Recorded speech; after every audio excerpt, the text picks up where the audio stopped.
जिस तरह हमने अब तक एग्रीकल्चर सेक्टर के बारे में पढ़ लिया, इंडस्ट्रियल सेक्टर के बारे में पढ़ लिया है, अब बारी आती है फॉरेन ट्रेड की। क्या? Foreign trade. ठीक है, ये फॉरेन ट्रेड के बारे में हमें क्या पढ़ना है, कैसे पढ़ना है और इसके अंदर क्या क्या चीज़ पढ़नी है वो सब बताने वाला हूँ मैं। देखो, हमने पढ़ा था एक टॉपिक पहले भी फॉरेन ट्रेड के बारे में, लेकिन वो टॉपिक का नाम क्या था? Foreign trade at the eve of independence. Independence time पे हमारा फॉरेन ट्रेड किस तरह चल रहा था। जैसे आपको याद होगा कि सभी कंट्री से हमारा नेटवर्क खत्म कर दिया गया था। हम सिर्फ ब्रिटेन को ही अपने रॉ मटेरियल बेच पा रहे थे और उनसे ही फिनिश गुड्स खरीद रहे थे। तो हमारा जो फॉरेन ट्रेड था सभी कंट्री से टूट गया था, बस कुछ ही कंट्री से हम ट्रेडिंग कर पा रहे थे, जैसे इंग्लैंड हो गया, चाइना हो गया, शिलोन हो गया, पेर्शिया हो गया। इन सब कंट्रियों से हम नेटवर्किंग अभी भी था, लेकिन सभी ऑलमोस्ट कंट्री से हमारा नेटवर्क पूरी तरह टूट चुका था। तो फॉरेन ट्रेड इंडिपेंडेंस टाइम पे हमने सब बातें कर ली थी। उसके जैसे हमने हमारे ऊपर रिस्ट्रिक्शन लगा दिया गया कि हम अगर एक्सपोर्ट कर रहे हैं तो हमारे ऊपर एक्सपोर्ट ड्यूटी लगा दिया गया ताकि प्रोडक्ट महंगे हो जाए, कोई खरीद ना पाए। हम किसी कंट्री को बेच नहीं सकते थे अब सामान। तो वो सारी चीज़ें हमने पढ़ ली थी। लेकिन अब बारी आती है कि फॉरेन ट्रेड 1950 टू 1990, मतलब कि जब गवर्नमेंट हमारे यहाँ की गवर्नमेंट आ चुकी थी 1951 में, तो उन्होंने फॉरेन ट्रेड में क्या किया, कौन कौन सी गवर्नमेंट पॉलिसी लेके आई इसके अंदर, जिसमें फॉरेन ट्रेड में भी कुछ ना कुछ बेहतर दिखे। तो सारी बातें हमें पढ़नी है फॉरेन ट्रेड की इस टॉपिक में। ठीक है, तो शुरुआत करते हैं। पहला इंपॉर्टेंट टॉपिक क्या है? Importance of foreign trade. भैया हमने जो भी टॉपिक उठाए थे, पहले एग्रीकल्चर उसकी इंपॉर्टेंस पढ़ी, हमने इंडस्ट्रियल सेक्टर की इंपॉर्टेंस पढ़ी, और हम पढ़ेंगे क्या? इंपॉर्टेंस ऑफ फॉरेन ट्रेड की। फॉरेन ट्रेड की इंपॉर्टेंस क्या है और क्यों गवर्नमेंट इस पे भी फोकस कर रही थी। चलिए, तो इंपॉर्टेंस क्या है फॉरेन ट्रेड की? देखो, साफ साफ इतनी इंपॉर्टेंस है, पॉइंट में लिखे हुए हैं, एक एक करके समझते हैं। पहला, import enable a country to overcome their, ये हर हो गया, देयर है यहाँ पे, overcome their domestic resources limitation. मतलब क्या है? इंपोर्ट करने से, भाई फॉरेन ट्रेड के अंदर ना दो चीजें होती हैं, एक import of goods and export of goods and services. Import of goods and services and export of goods and services. ठीक है, तो यहाँ पे लिखा हुआ है import enable a country to overcome their domestic resources limitation. इसका मतलब क्या है कि इंपोर्ट करने से जो हमारे पास हमारे कंट्री की जो रिसोर्सेज की कमी है वो उस कमी को पूरी करेगा। ऑब्वियसली बात है, अगर हमारे पास कोई रिसोर्सेज कमी है हमारी कंट्री में तो हम बाहर से उसे खरीद के उस कमी को पूरी करेंगे। तो सिंपल लैंग्वेज लिखा हुआ है, तो इसलिए इंपॉर्टेंस रखता है फॉरेन ट्रेड, क्योंकि जो चीज हमारे पास कम है हम उसे बाहर से खरीद लेते हैं और उस कमी को पूरी करते हैं। दूसरा, the country can import essential raw material. हमारी जो कंट्री है या फिर कोई कंट्री हो, वो कंट्री दूसरे कंट्री से इंपोर्ट करती है क्या?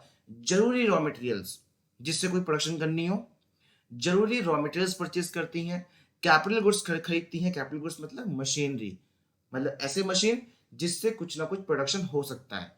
कैपिटल गुड्स वो गुड्स होते हैं जिससे कुछ ना कुछ प्रोडक्शन हो सकता है। तो कैपिटल गुड्स हो गया, रॉ मटेरियल हो गया, रिक्वायर्ड फॉर डिफरेंट इंडस्ट्रीज। अलग अलग इंडस्ट्रीज को जब रॉ मटेरियल जरूरत पड़ती है, जब कैपिटल गुड्स की जरूरत पड़ती है, तो भी वो बाहर से खरीद सकते हैं। और ये जरूरी भी होता है, क्योंकि रॉ मटेरियल अगर बाहर से नहीं खरीदेंगे, अगर कैपिटल गुड्स बाहर से नहीं खरीदेंगे तो प्रोडक्शन कैसे होगी? तो प्रोडक्शन को बढ़ाने के लिए हमें ये चीज़ें बाहर से खरीदनी पड़ती है। तो इसलिए इंपॉर्टेंस है, क्योंकि अगर हमें प्रोडक्शन करनी है तो कुछ चीज़ें हमें बाहर से खरीदनी ही पड़ती है, इसलिए ये इंपॉर्टेंस है। क्या? Foreign trade. इंटरनेशनल ट्रेड भी कहते हैं इसको। फॉरेन ट्रेड का दूसरा नाम क्या है? International trade. तो इंटरनेशनल ट्रेड करना बहुत जरूरी है, क्योंकि अगर प्रोडक्शन करनी है तो आपको कुछ चीज़ें बाहर से मंगवानी पड़ सकती है, रॉ मटेरियल या फिर capital goods. It can also import technology. भैया हम तो टेक्नोलॉजी भी इम्पोर्ट कर सकते हैं बाहर से, ताकि हमारी प्रोडक्टिविटी जो लेवल है, प्रोडक्टिविटी जो है मतलब जितना प्रोडक्शन हो सकता है उससे ज़्यादा प्रोडक्शन। जैसे फॉर एग्जांपल आपको याद है ना, हाई एलडी वैरायटी सीड्स मंगवाई थी हमने बाहर से। ठीक है, तो ऐसे टेक्निक हो गया, टेक्नोलॉजी हो गया, हम बाहर से उसे इम्पोर्ट कर सकते हैं। तो अब तक हमने क्या क्या इम्पोर्ट कर सकते हैं? एक तो raw material, capital goods, technology. उसका क्या लिखा हुआ देखो, it can also import food grain. मतलब हम फूड ग्रेन भी बाहर से इंपोर्ट कर सकते हैं। फूड ग्रेन मतलब खाने पीने की चीजें। भाई बहुत सारी चीजें ऐसी होती है जो यहाँ पे प्रोड्यूस नहीं होती है, तो हमें बाहर से मंगवाना पड़ता है। तो खाने पीने की चीज भी हम बाहर से इंपोर्ट कर सकते हैं। And other essential consumer goods, और कुछ ऐसे जरूरी कंज्यूमर गुड्स। कंज्यूमर गुड्स वो गुड्स होते हैं जो कंज्यूमर यूज करता है अपनी सेटिस्फेक्शन के लिए। तो मान लीजिए मैं, जैसे मेरा जैसे फोन है, आपके फोन है, ये सब यही तो ना बनते हैं, ये सब कहाँ से आते हैं? बाहर से आते हैं। तो ये सब फोन क्या है? कंज्यूमर गुड्स हैं जो कंज्यूमर यूज कर रहा है। तो जरूरी ऐसे कंज्यूमर गुड्स भी हम बाहर से परचेज करते हैं to meet their domestic requirement. जो हमारी डोमेस्टिक रिक्वायरमेंट है, जो हमें जरूरत पड़ती है जिस चीज की, चाहे वो फूड ग्रेन हो चाहे वो कंज्यूमर गुड्स हो, उन्हें भी हम बाहर से इम्पोर्ट करते हैं। तो कितनी सारी चीजें इंपोर्ट कर रहे हैं हम यहाँ पे, देखो रॉ मटेरियल हो गया, कैपिटल गुड्स हो गया, टेक्नोलॉजी हो गई, फूड ग्रेन हो गया और कंज्यूमर गुड्स हो गया। ये सब जरूरत भी तो है हमें, जरूरत है ना। फिर क्या लिखा हुआ है, like import and export also contribute to economic growth. Import करने से भी और एक्सपोर्ट करने से भी दोनों ही कंट्रीब्यूट करता है किस पर, इकोनॉमिक ग्रोथ पर। अगर हमारी कंट्री को ग्रोथ चाहिए तो इंपोर्ट करना भी बहुत जरूरी है, और हमारी कंट्री को ग्रोथ चाहिए तो एक्सपोर्ट करना भी बहुत जरूरी है। कैसे, अगर एक फैक्ट्री है जो जिसके पास रॉ मटेरियल नहीं है, वो रॉ मटेरियल ऐसा रॉ मटेरियल जो बाहर से मंगवाना है, तो बाहर से रॉ मटेरियल मंगवाती हैं और यहाँ प्रोडक्शन करती हैं। तो अगर प्रोडक्शन हुई है तो किसकी वजह से हुई है, क्योंकि हमने रॉ मटेरियल इंपोर्ट करा। तो इंपोर्ट करना बहुत जरूरी है प्रोडक्शन बढ़ाने के लिए, प्रोडक्शन बढ़ेगी तो ग्रोथ भी होगी। और अगर आप प्रोड्यूस करा हुआ गुड्स बाहर बेचते हो, मतलब एक्सपोर्ट करते हो, तो क्या आएगा, वैल्यूएबल करेंसी आएंगी, बाहर से फॉरेन एक्सचेंज आएंगे। तो फॉरेन एक्सचेंज आने से भी क्या होता है, इकोनॉमिक ग्रोथ होगी। तो इकोनॉमिक ग्रोथ के लिए इंपोर्ट और एक्सपोर्ट करना बहुत ही जरूरी है। एक्सपोर्ट करने से, next point, export bring in valuable foreign exchange. Export करने से क्या होता है कि foreign exchange, valuable foreign exchange होते हैं, वो भी आते हैं कंट्री में। Hence, it would be position of import large quantity of goods and services। मतलब जो हम बड़े चीज़ों ऊपर बड़े क्वांटिटी में गुड्स एंड सर्विस बाहर से मंगवाते भी हैं, ठीक है।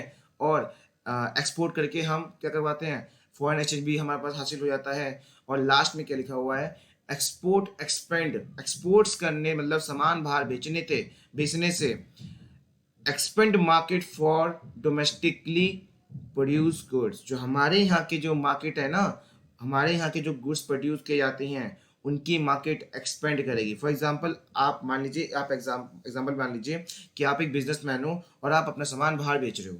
अगर आप अपना सामान बाहर बेचोगे तो आपका मार्केट एक्सपेंड नहीं होगा, आपका बिजनेस एक्सपेंड नहीं होगा, बढ़ेगा ना। तो वही, अगर आपका बिजनेस बढ़ेगा तो मार्केट भी एक्सपेंड होगी।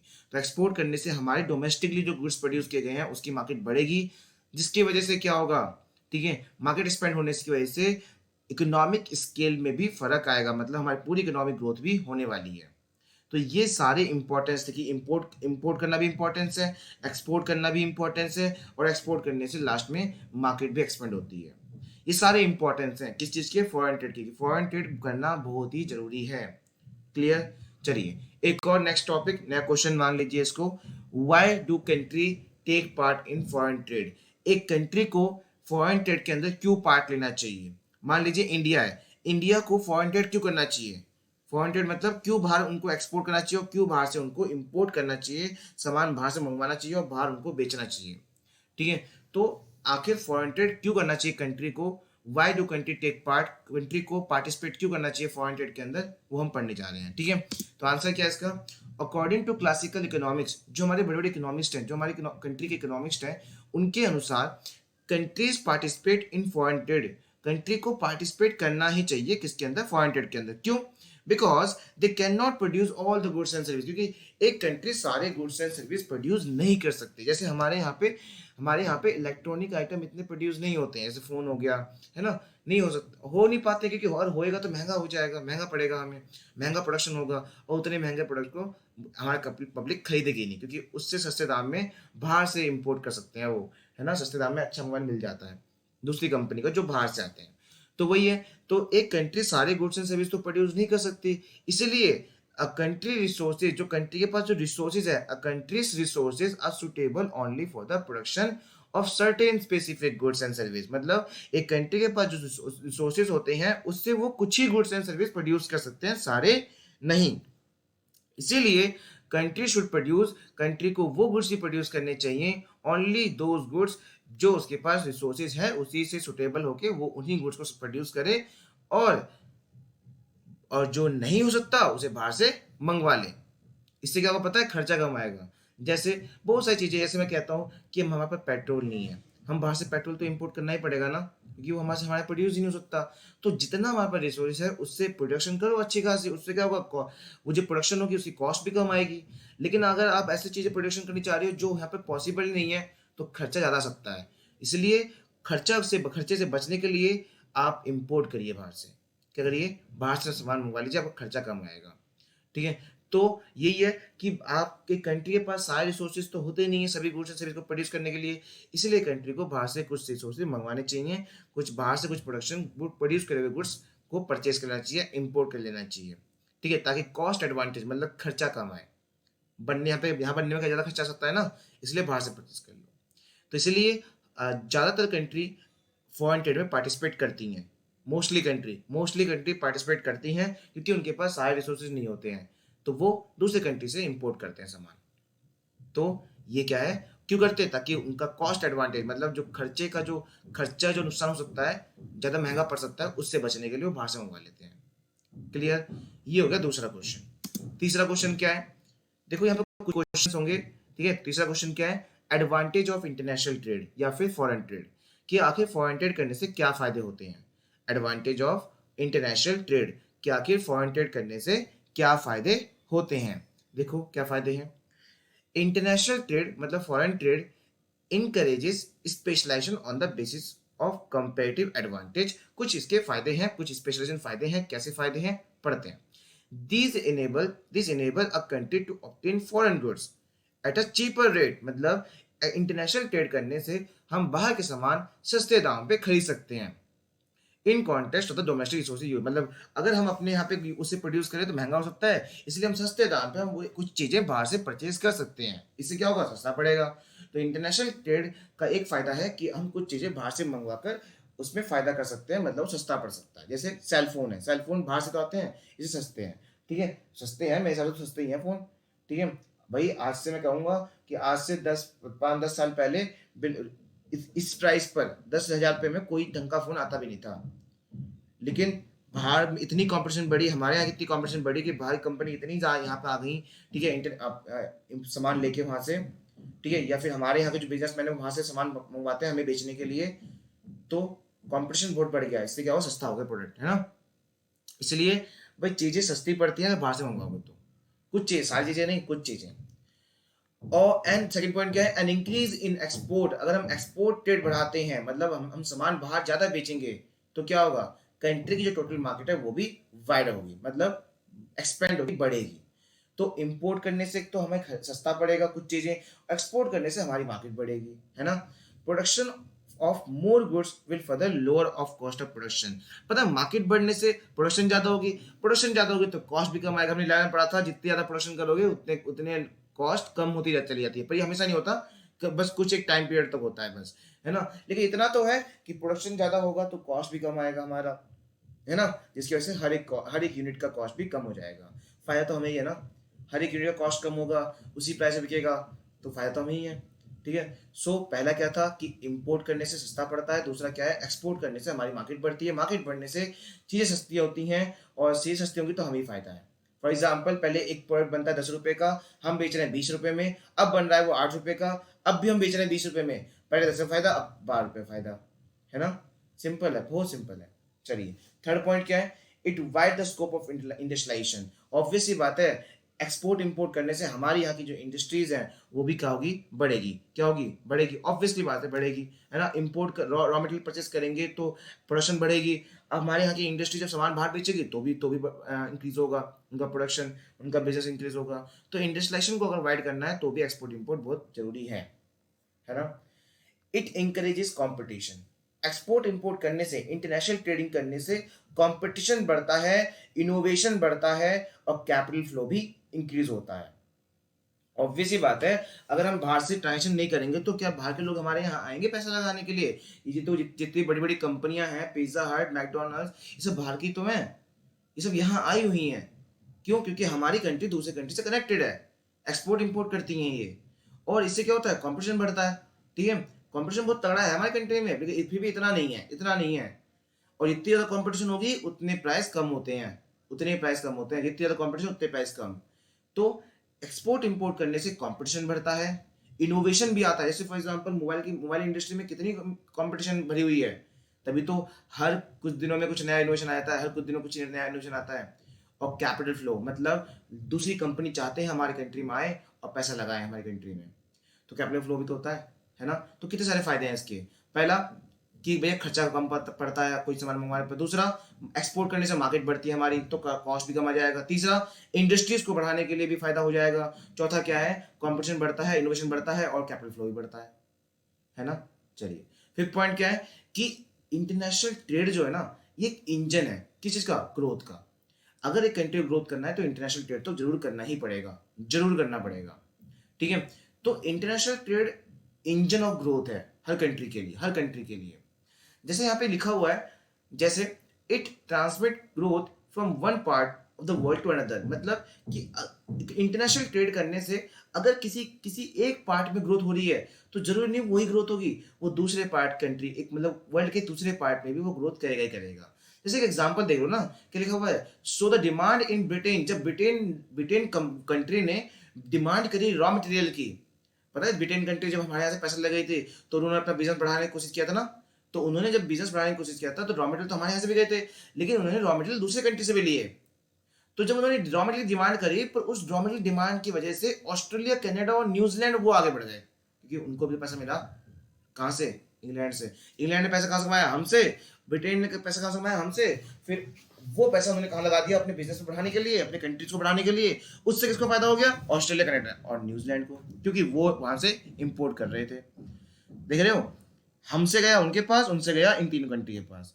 तो वही बोला हुआ है कि इंटरनेशनल ट्रेडिंग करने से एक पार्ट में एक वर्ल्ड के किसी एक पार्ट में ग्रोथ है ना, तो दूसरे पार्ट में ग्रोथ होगा ही होगा। एक्सपोर्ट इंपोर्ट करने से, किससे, ट्रेड, इंटरनेशनल ट्रेड करने से, फॉरेन ट्रेड करने से, ये फायदा ही तो है, एडवांटेज पढ़ रहे हैं। It help the country to earn valuable foreign exchange, और इंटरनेशनल ट्रेड करने से एक कंट्री फॉरेन करेंसीज कमाती हैं, फॉरेन एक्सचेंज कमाती हैं, है ना। तो earn valuable foreign exchange, it help to country, ये कंट्री को हेल्प करती है ताकि वो फॉरेन एक्सचेंज कमा सके, मतलब बाहरी करेंसी, फॉरेन करेंसीज कमा सके, वैल्यूएबल फॉरेन करेंसीज। क्लियर। चलिए next question, international trade after independence. Independence के बाद, इंडिपेंडेंस के बाद अब हमारा इंटरनेशनल ट्रेड किस स्तर पर आ चुका है, ठीक है, हम कहाँ से कितने कितने कॉन्टेक्ट हो चुके हैं, मतलब किस कंट्री से कितना हमारा बिजनेस हो रहा है, वो सब इससे पढ़ने वाले हैं। पहला, volume of foreign trade, volume of foreign trade, India foreign trade witness ट्रेमेंडस increase during, मतलब ये इंडिया का जो फॉरेन ट्रेड है ना, प्लानिंग पीरियड में, प्लानिंग पीरियड मतलब 1951 से लेकर 1990 तक की बात की जा रही है, तो ये प्लानिंग पीरियड में देखा गया कि हमारा इंटरनेशनल ट्रेड वो पहले के मुताबिक काफी तेजी से बढ़ने लगा था। मतलब अब हम दूसरे कंट्री से कनेक्टेड हो पा रहे थे। ऑब्वियस सी बात है भाई, एग्रीकल्चर की प्रोडक्शन बढ़ने लगी थी, इंडस्ट्रीज लगने लगी थी हमारे यहाँ, तो प्रोडक्शन होगा तो बाहरी सामान भी बेचेंगे हम, बाहर सामान लेंगे भी हम, है ना। चलिए, तो ये मतलब इंडिपेंडेंस के बाद देखा गया कि हमारी जो इंटरनेशनल ट्रेड है, फॉरेन ट्रेड है, वो काफी पहले के मुताबिक बढ़ने लगा था। क्लियर। अब देखो, composition of foreign trade off the following point, मतलब फॉरेन ट्रेड जब होने लगा बाद में तो कुछ चेंजेस आए फॉरेन ट्रेड के अंदर। जैसे आपको याद होगा कि पहले फॉरेन ट्रेड में एग्रीकल्चर प्रोडक्ट बहुत ज्यादा जाते थे यहाँ से, कमर्शलाइजेशन ऑफ एग्रीकल्चर कर दिया गया था, तो यहाँ से सारे jute, cotton, Indigo, coffee, T, ये सब जा रहे थे ना यहाँ से। तो एग्रीकल्चर का काफी अच्छा परसेंटेज था फॉरेन ट्रेड के अंदर पहले, कब, कॉलोनियल गवर्नमेंट के टाइम पर। लेकिन इंडिपेंडेंस के बाद क्या हुआ, देखो, the share of agriculture sector has fallen, जो फॉरेन ट्रेड में जो शेयर था एग्रीकल्चर का वो धीरे धीरे क्या होने लगा, कम। क्यों, क्योंकि भैया हमारे यहाँ लोग कमाने लगे थे, हमारे यहाँ पॉपुलेशन बढ़ रही थी, तो ज्यादातर लोग यहीं पे कंजप्शन कर रहे थे। और पता है, प्रोडक्शन, हम मतलब प्रोडक्शन करा हुआ चीज बेच तो रहे हैं, उसका परसेंटेज कम हो गया है। प्रोडक्शन ज्यादा कर रहे हैं हम, ज्यादा बिक भी रहा है मार्केट में, लेकिन जो परसेंटेज है ना, फॉर एग्जाम्पल अगर 100 रुपए की बाहर चीज हम बेच रहे हैं, तो 100 रुपए के अंदर हमारा जो एग्रीकल्चर जो परसेंटेज है ना, वो कम हो गया है। ठीक है, जैसे एग्जाम्पल देखो, एक एग्जाम्पल बताता हूँ, आप समझ जाओगे। मान लीजिए कि इंडिपेंडेंस के बाद हम 100 रुपए चीज मार्केट में बेच रहे हैं, बाहर हम कितने की चीज बेच रहे हैं, 100 रुपए की चीज हम बाहर बेच रहे हैं, उसमें से 50% का सामान जो है वो एग्रीकल्चर का है। कितना है, 50%। एग्जाम्पल है, एग्जाम्पल समझ रहे हो, 100 रुपए का अगर सामान बाहर बेच रहे हैं तो उसके अंदर 50 रुपए का सामान एग्रीकल्चर का है, और बाकी 50 रुपए का सामान किस चीज का है, मैन्युफैक्चरिंग का या फिर सर्विसेज का। बाद में 1000 रुपए का सामान बाहर बिका जा रहा है, कितने का, 1000 रुपए का सामान। अब उसमें हम 300 रुपए का सामान एग्रीकल्चर का है, तो बताना जरा, 300 रुपए 1000 कितना परसेंट होता है, 30% होता है ना। लेकिन पहले के मुताबिक तो ज्यादा बिक रहा है ना माल, पहले सिर्फ 50 रुपए माल बिक रहा था, अब 300 रुपए माल बिक रहा है, लेकिन परसेंटेज क्या हो गया एग्रीकल्चर का, कम हो गया। तो वही है कि शेयर ऑफ एग्रीकल्चर सेक्टर क्या हुआ, फॉल हो गया, पर एग्रीकल्चर सेक्टर का प्रोडक्शन ज्यादा बिक रहा था मार्केट में पहले के मुताबिक, पर शेयर परसेंटेज कम हो गया है। लेकिन एक्सपोर्ट इंपोर्ट का जो पहले जिस तरह होता था ना, jute, T, food grain, minerals जो पहले जिस तरह पहले जाते थे, वो भी कम हो गए। ठीक है, वो चीज अब जाना वहाँ बाहर कम हो गया, क्योंकि भैया इंडस्ट्री लगने लगी ना, फिर लोग अपना एग्रीकल्चर छोड़ छाड़ के कहाँ लगे थे, इंडस्ट्रीज पे काम करने लगे थे। ठीक है, आपको देखो, आप ही देख सकते हो कि 72%, 72.8% समथिंग अराउंड एग्रीकल्चर पे काम कर रहे थे, अब देखो कितना आ गया, 44% पर। तो लोग मोस्टली मोस्टली लोग जो है ना, वो इंडस्ट्रीज पे जाने लगे थे, इसलिए जूट, टी, फूड ग्रेन वगैरह, मिनरल वगैरह बाहर बिकना कम हो गया था। लास्ट, मैन्युफैक्चर गुड्स की जो प्रोडक्शन थी वो बढ़ी थी, और इसलिए देखा गया कि अब एक्सपोर्ट पर, मतलब इंटरनेशनल ट्रेडिंग में इसका शेयर ज़्यादा बढ़ गया था, है ना, इसका शेयर ज़्यादा बढ़ गया, कि मतलब जो मैन्युफैक्चर गुड्स हैं, जो फैक्ट्री से बन रहे हैं, वो अब ज़्यादा बिकने लगे थे बाहर। तो एग्रीकल्चर सेक्टर का शेयर कम हो गया, फूड ग्रेन वगैरह, मिनरल्स वगैरह का शेयर कम हो गया, लेकिन मैन्युफैक्चर सेक्टर का जो प्रोडक्शन गुड्स होती थी वहाँ पे, उनका शेयर अब बढ़ने लगा था। ये इंडिपेंडेंस के बाद का बात है। क्लियर? देखो, अब लास्ट में एक पॉइंट क्या लिखा हुआ है कि जब इंडिपेंडेंस से पहले की बात की जाए, तो हम काफी कम कंट्रीज से हमारा कांटेक्ट होता था, लेकिन बाद में क्या हुआ, देखो क्या लिखा हुआ है, direction of foreign trade presently, मतलब आज के टाइम पे अगर देखा जाए कि हम कितने सारी कंट्री से कनेक्ट हो चुके हैं। जैसे हमारा ट्रेडिंग पार्टनर जो है, मतलब जिससे हम बिजनेस करते हैं, जिस कंट्री से, जैसे UAE, Saudi Arab, China, Switzerland, Singapore, Australia, Iran, Hong Kong, Korea, Indonesia, UK, Japan, क्या है ये, एंड बेल्जियम, ये सारी कंट्री से हम कनेक्ट हो चुके हैं। इन सबसे एक्सपोर्ट इंपोर्ट होता है। This in sharp contrast to the scenario at the time of, लेकिन ये यही चीज इंडिपेंडेंस टाइम पे सिर्फ कितना दे सकता, यूके, मतलब वही England, British, USA and Commonwealth countries, मतलब वही चाइना, श्रीलंका, पेशिया, याद है ना, चाइना, श्रीलंका, पेशिया, ये सब 2-3 कंट्री से हमारा कॉन्टेक्ट था, लेकिन अब देखो कितने कंट्री से कॉन्टेक्ट हो चुका है। तो इंडिपेंडेंस के बाद काफी बेहतर हुआ है फॉरेन ट्रेड, काफी बेहतर हुआ है। क्लियर? चलिए, अब आते हैं last and most important topic है ये, लास्ट और मोस्ट इंपॉर्टेंट टॉपिक, और बहुत ज्यादा इंपॉर्टेंट है। Explain how import substitute can protect domestic industry. बहुत इंपॉर्टेंट है।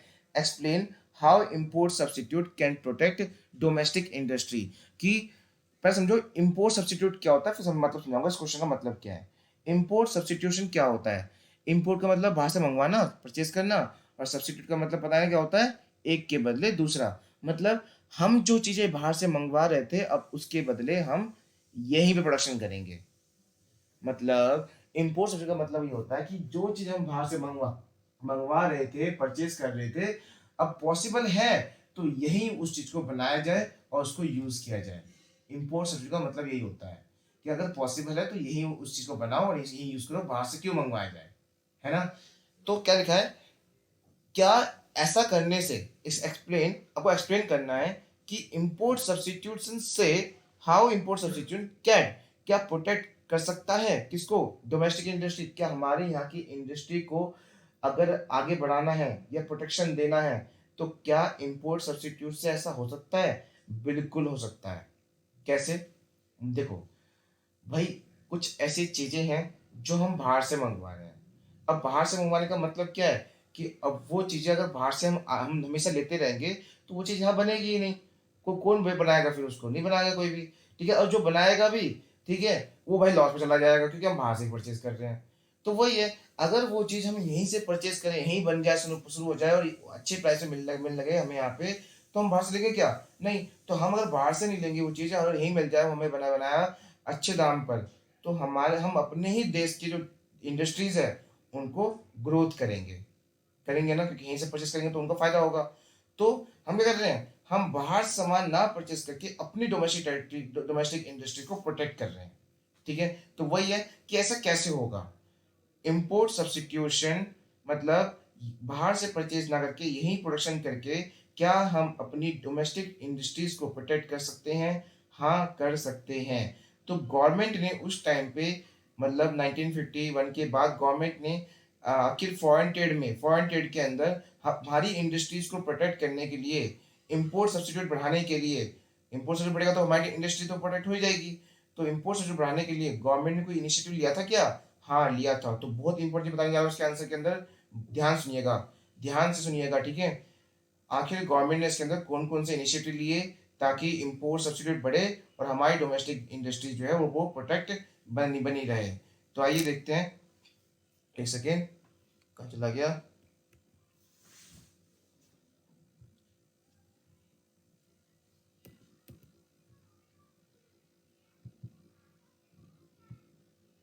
अरे देखो ऐसे ऐसे पढ़ लेते हैं। In the first 7 5 year plan, जो पहले 5 7 5 year प्लान थे, मतलब फर्स्ट आपको पता है 1951 से 1956 तक, सेकेंड 1956 से 61 तक, तो ऐसे जो 7 5 year प्लान थे उसमें मतलब हमारी गवर्नमेंट ने काफ़ी अच्छी स्ट्रेटेजी लगाई थी इम्पोर्ट सब्सिट्यूट को लेकर। दिस स्ट्रेटेजी, जो हमारी स्ट्रेटेजी था इस 7 5 year प्लान में, हमारा था कि भैया हम क्या करेंगे, हम रिप्लेस करेंगे उन चीज़ों को जो हम बाहर से मंगवाते हैं और वो चीज़ें ही बनेंगी, सब्सटीट्यूट होगा उस चीज़ का, ठीक है, ताकि हमारी डोमेस्टिक रिसोर्सेज, हमारी डोमेस्टिक प्रोडक्शन जो है, हमारी डोमेस्टिक इंडस्ट्री जो है वो प्रोटेक्ट रहे और वो काफ़ी तेज़ी से आगे बढ़े। क्लियर। लेकिन ऐसा तो ना कि हर चीज़ प्रोड्यूस हो सकती है, हर चीज़ तो प्रोड्यूस नहीं हो सकती ना यहाँ पे, लेकिन जितना हो सकता है, जितना पॉसिबल है, जितना पॉसिबल उसे यहाँ प्रोड्यूस किया जाए, है ना। चलिए, तो दिस कॉन्सेप्ट देखो, ये फिफ्थ लाइन देखिए, this concept is refer to an import substitute, इसे हम इम्पोर्ट सब्सिट्यूट कहते हैं। जैसे दोबारा पढ़ लेते हैं एक बार, कि सेकेंड लाइन देखो, second line, this strategy aim at replacing, इस स्ट्रेटेजी का जो एम था, मतलब जो 7 5 प्लान थे उसमें जो स्ट्रेटेजी लगाई गई थी, उसका ये एम था कि रिप्लेसिंग और substitute import with the domestic production, कि हम बाहर से सामान ना परचेस करके हम अपने डोमेस्टिक प्रोडक्शन को यूज़ करेंगे जो हमारे यहाँ प्रोड्यूस हुए हैं, ठीक है। इंस्टेड ऑफ इम्पोर्ट गुड्स, जो हम बाहर से गुड्स जो इम्पोर्ट कर रहे थे, अब उनको हम नहीं खरीदेंगे, जो हम फॉरेन कंट्री से इम्पोर्ट कर रहे थे उसे हम नहीं खरीदेंगे, हम यही बनाएंगे। सारे गुड्स नहीं, कुछ ही, क्योंकि सारे गुड्स तो हम बाहर से खरीद, मतलब ऐसा नहीं होता कि हमारे यहाँ बन जाएंगे, इसे तो हम बाहर से खरीदना ही पड़ेगा, लेकिन जितना हो सकता है उतना तो बना सकते हैं ना यहाँ पे। तो industries would be encourage, industry को इंकरेज करा गया कि आप अपने हमारे इंडिया में ही ये सब गुड्स बनाना शुरू कर दो, ठीक है, ताकि हम बाहर से परचेज ना करें, जिसके लिए गवर्नमेंट ने भी कुछ इनिशिएटिव लिया, ठीक है। दस the government protect the domestic industry for foreign competition through this policy, मतलब बाहर कंपटीशन से, बाहर के गुड्स को हम जो परचेज कर रहे थे उससे बचने के लिए गवर्नमेंट ने भी कुछ इनिशिएटिव लिया। तो आखिर दो कौन कौन से इनिशिएटिव है वो देखो नीचे लिखे हुए हैं, एक टैरिफ पॉलिसी, दूसरा कोटा पॉलिसी। बड़ा इंपॉर्टेंट है ये, कि गवर्नमेंट ने फॉरेन ट्रेड में हमारी डोमेस्टिक इंडस्ट्रीज को प्रोटेक्ट करने के लिए, फॉर इंपोर्ट सब्सिट्यूट करने के लिए दो पॉलिसी लगा दी गई, एक टैरिफ पॉलिसी, दूसरा कोटा पॉलिसी। टैरिफ पॉलिसी क्या होता है, ध्यान समझना, टैरिफ पॉलिसी क्या होता है।